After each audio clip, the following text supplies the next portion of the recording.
Welcome into Game Night. I am Derek Forrest. Joining me today on the show is Tiger Munn. Interesting day at camp because joint practice happened today between the Washington Commanders and the Miami Dolphins. Do you wish you were there?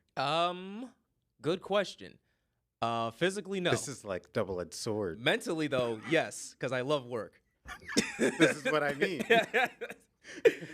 But I did hear Jaden played very well at joint practice, which we'll get into in a little bit. So I do kind of wish I did see it a little bit more just to get a good guys on where he's at. Yeah. Are you surprised, and I brought this up with Danny Rouillet earlier today, are you surprised that there were 0 fights also? Yes, I'm very surprised about that. I'm surprised just because, like, when you get guys, like, finally hitting each other, like, something's going to go off. But these teams aren't really rivals, so I'm not really that surprised. Wait till they get to Baltimore. This is true. Wait till they get to Baltimore. This is true. And remember last year the Ravens canceled the joint practice. We don't know why they canceled the joint practice. I don't think it was anything to do with a rivalry, but maybe it did. Maybe it did. But Harbaugh doesn't like guys fighting. But that is true. Harbaugh's not there anymore.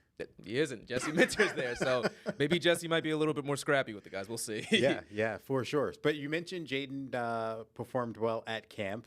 Just obviously we were paying attention to reports. I'm not the biggest.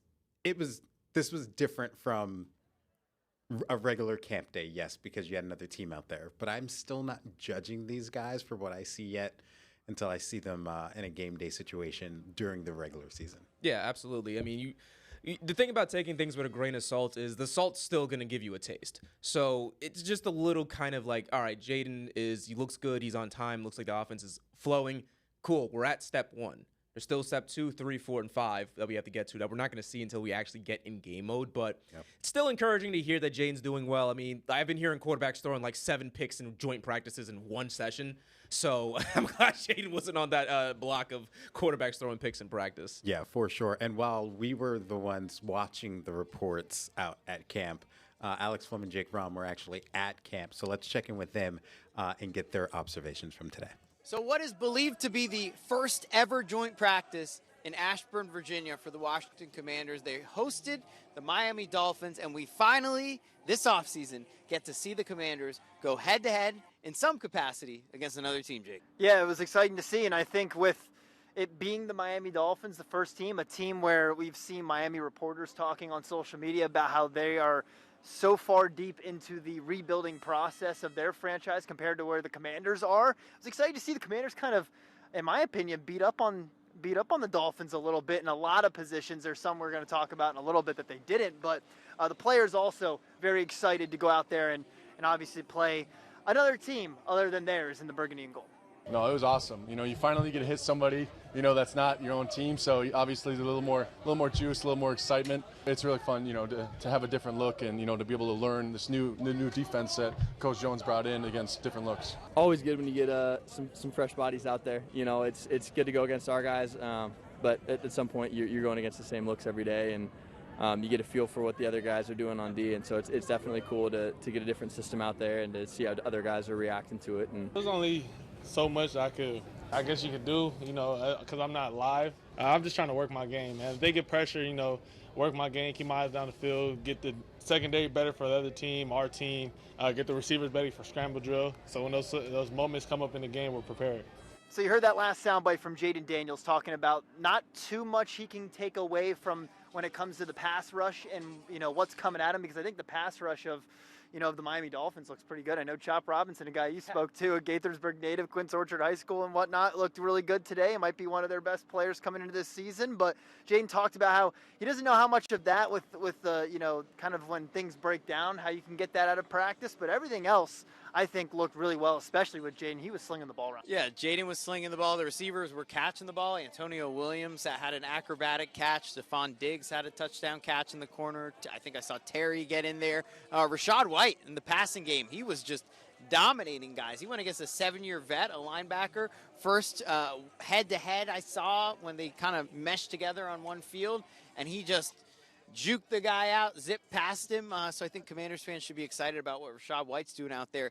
I was zeroing in on the offensive line to see what was happening out there. And you talked about Chop. I mean, he might be the best player on the Dolphins right now. He just totally bull rushed Josh Connerly at one point. But then I saw Brandon Coleman kind of hold his own against Chop. So I was impressed with that, and we know where that's kind of standing right now. But the offensive line, I think that was the one group I'm concerned about because it seemed like they struggled a little bit against this Dolphins front, which if we're talking about the Dolphins as one of the worst teams in the NFL, that's one of their strengths, I think, that isn't comparable to the rest of their team. And I think when you look at the defensive side of the ball for the Washington Commanders, I think everyone was wanting to see this high-flying defense that Durante Jones keeps talking about, and he spoke about it, at practice yesterday.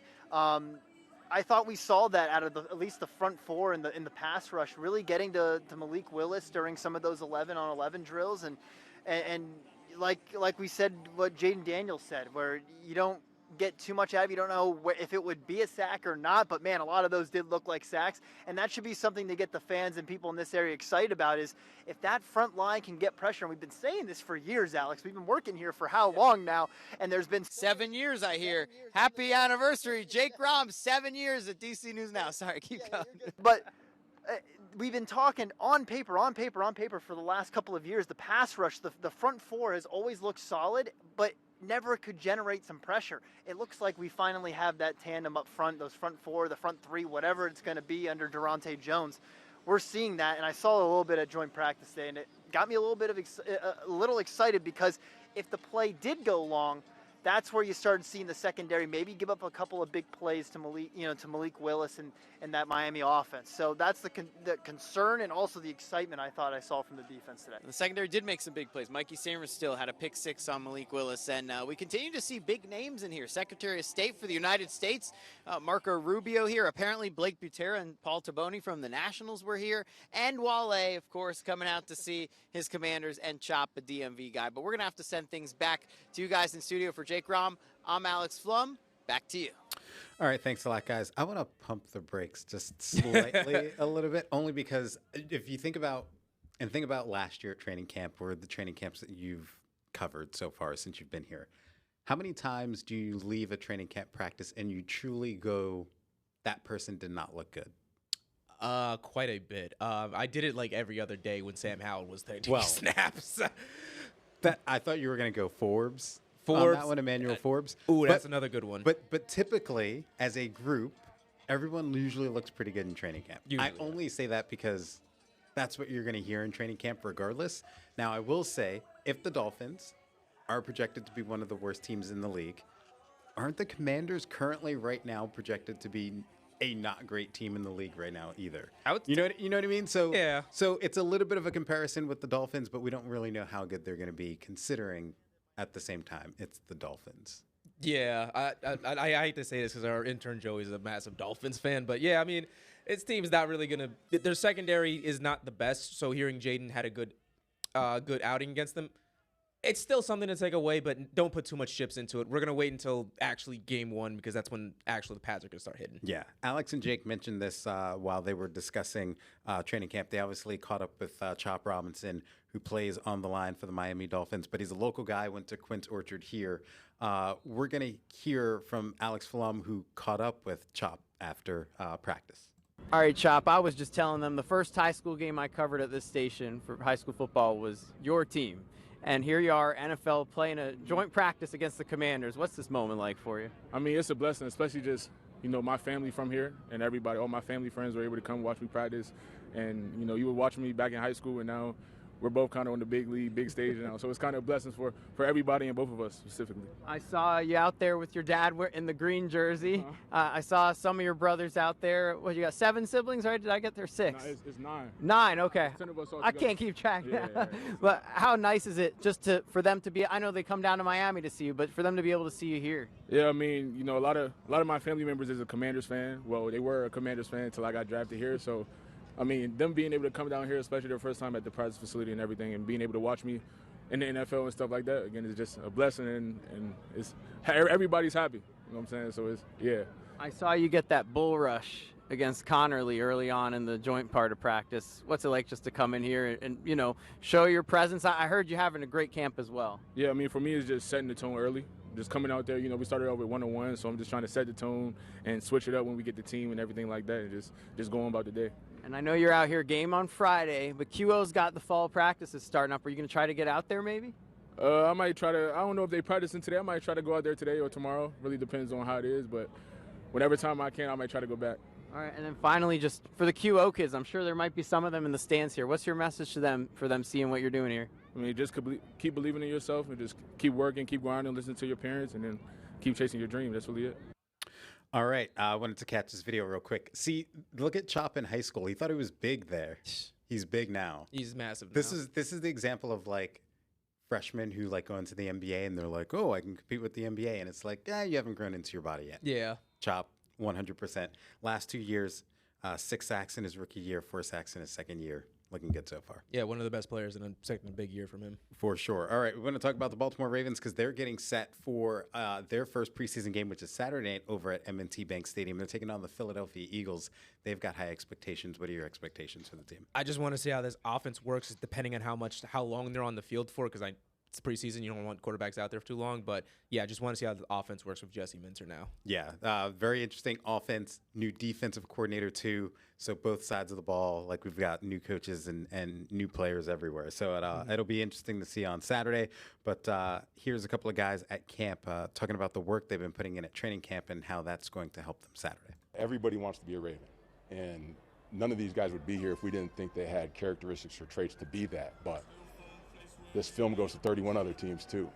And we'd like to think we're doing a good enough job, both from a scouting standpoint and a coaching standpoint, to think that all these guys can play in the National Football League. So if they go out there and play with the standards that we live out here every day, we expect that to impress people. You know, coming in as a rookie, everything is new.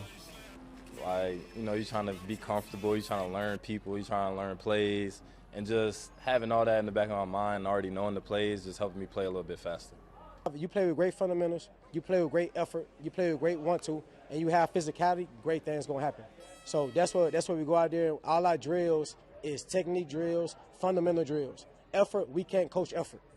Either you're doing it or you're not doing it. And right now, all those guys are doing it. So right now, I love where these guys at. So what we're going into the first preseason game, what we're going to do is we're going to play fast, we're going to play physical, we're going to make sure we're playing with great technique and great effort and make sure we're using our fundamentals. All right, coming up on the show, we're going to catch up with Danny Rouillet from 106.7 The Fan. He's going to give us his thoughts on what he saw at joint practice today. That's coming up next on Game Night.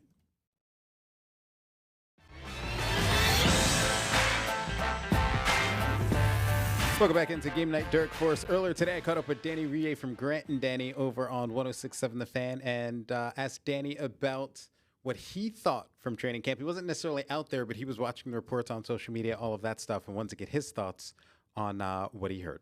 Yeah, it's tough. I mean, you're relying on, I don't know what hand it is. Is that second hand? Is that third hand? I'm not even sure what hand we are at. But yeah, I mean, you're so starved for information. There have been no games played, no preseason games even, that, you know, this is the first major milestone in terms of prep for the season, right? I mean, arriving for training camp is probably the first one where you're now it sort of feels like you're turning the page.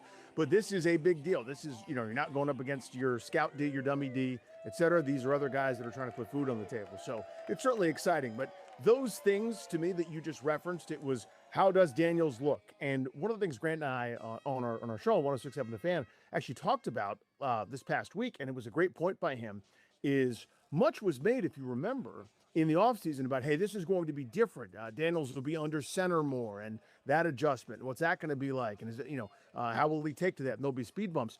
It's something that nobody's even thought about for the first couple of weeks here of training camp. And I forgot about it as well. I hadn't heard the he's scuffling. Remember, Caleb Williams was having all sorts of a devil of a time trying to kind of get this figured out because it wasn't something he'd done so well or done much of. And here's Daniels, taking to it like a fish to water. And that's kind of, to me, the biggest takeaway here is not only him processing the new-ish offense. I mean, it's certainly a new system, but it's kind of translated via a guy that he's very familiar with, David Blau. And the fact that he looks this good is kind of the most exciting part to me because that's really where everybody's bread is buttered. So camp or joint practice is now over.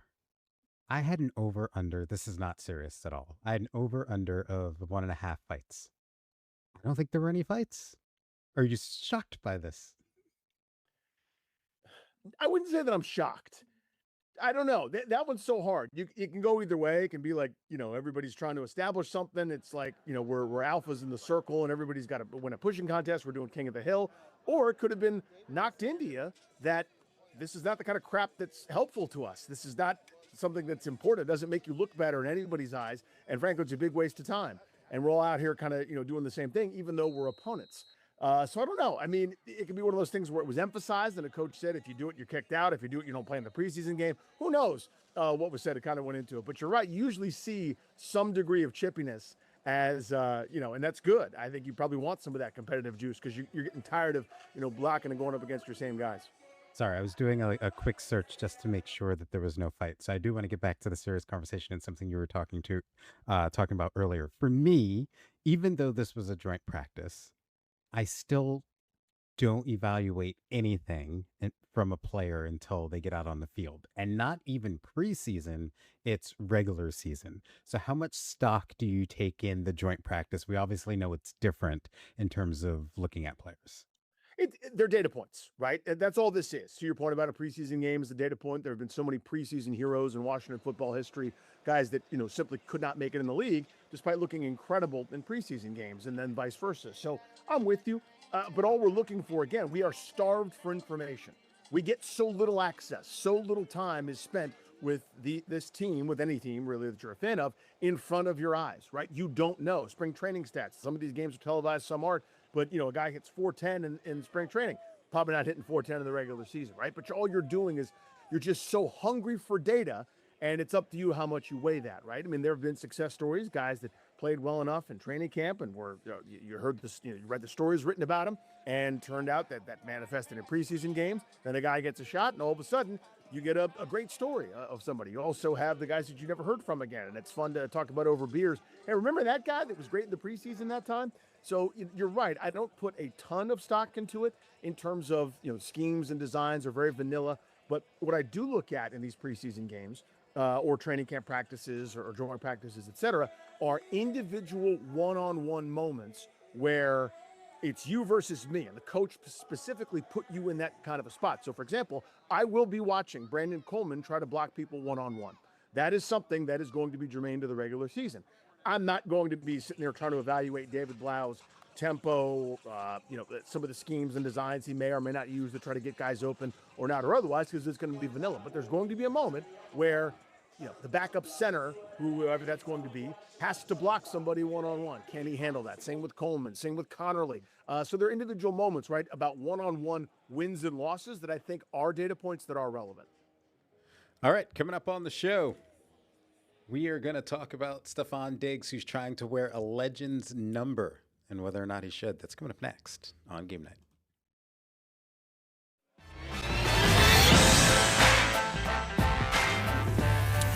Welcome back into Game Night. Derek Forrest alongside Tiger Munn. We are still talking Commanders because earlier this week, Stefon Diggs, last week when he made his debut, he was wearing the number 18. But there's already a guy on the defensive side of the ball who wears the number 18. So Diggs wants a new number. He actually has more pull than the other guy on the defensive side. I can't remember who it is, that he could just take the number if he wanted. But he wants to wear the number 7. And that's Joe Theismann's old number that is unavailable, but people have worn it in the past. Should he wear number 7? I like him in 18. I think it fits him. I don't know. That number 18 is I think it looks pretty good on him. But also the player who his number is also 18 is Tyler Owens, DB and safety. Right. You just looked it up. Yeah, also, I did. By the way. I did. I will say, Tyler, man, just give up the number because I like Diggs' 18. I like Diggs' 18. If he wants to take 7, like he said, that's the commander's decision. I say just give it to him if he wants.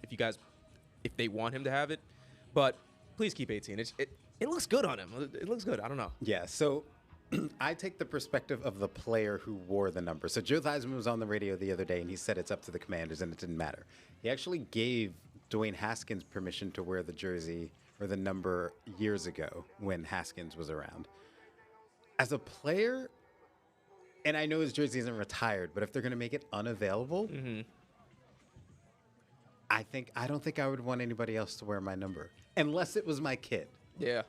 You know what I mean? I feel like it also depends on who you are. Theismann for Commanders, yeah, he should be able to say, I don't want people wearing my number. I think that's fine for him.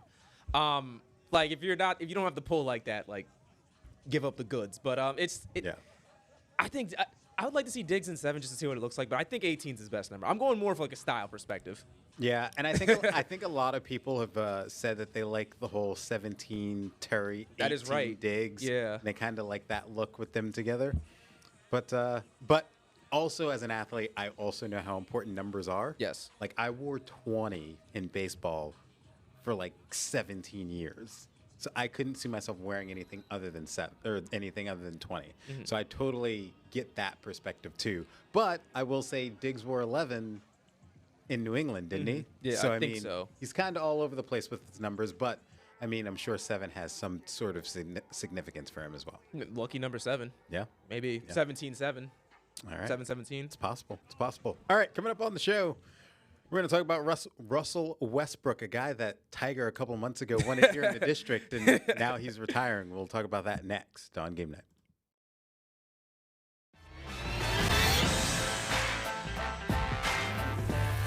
Welcome back into Game Night. Dirk Forrest alongside Tiger Munn. We're finishing off the show because big news around the NBA. Russell Westbrook is retiring from the NBA. He was with the Wizards for a little time, and then there was a discussion on whether or not he should come back because he was trade rumors, but now his career is over. Remarkable career, though, for Russell. Absolutely, and I still remember that Jordan commercial. Now I do what I want. That was one of my favorite commercials at the time, and he was one of my favorite players at the time. I was just really honest at the time when we spoke about him, about his current level of play. But Westbrook, surefire Hall of Famer, one of the best careers you can ask for a point guard. I think he got a bad rap throughout his career. He did. I mean, the amount of triple doubles he averaged, but then everybody was like, he's still not good. Yeah, and I'm like, what do you mean? How do you average a triple double and you're not good? It happened when he got to LA. It did. I don't think that's coincidence, but yeah. I mean, I think when we look back at what he was able to do in terms of triple doubles and all of that stuff, like there'll never be another athlete that puts up those numbers. It's hard to do. Yeah. Kind of inefficient, but it's hard to do. Yeah. All right. Well, that's going to do it for another edition of Game Night for Tiger Munn. I'm Derek Forrest. Have a good night.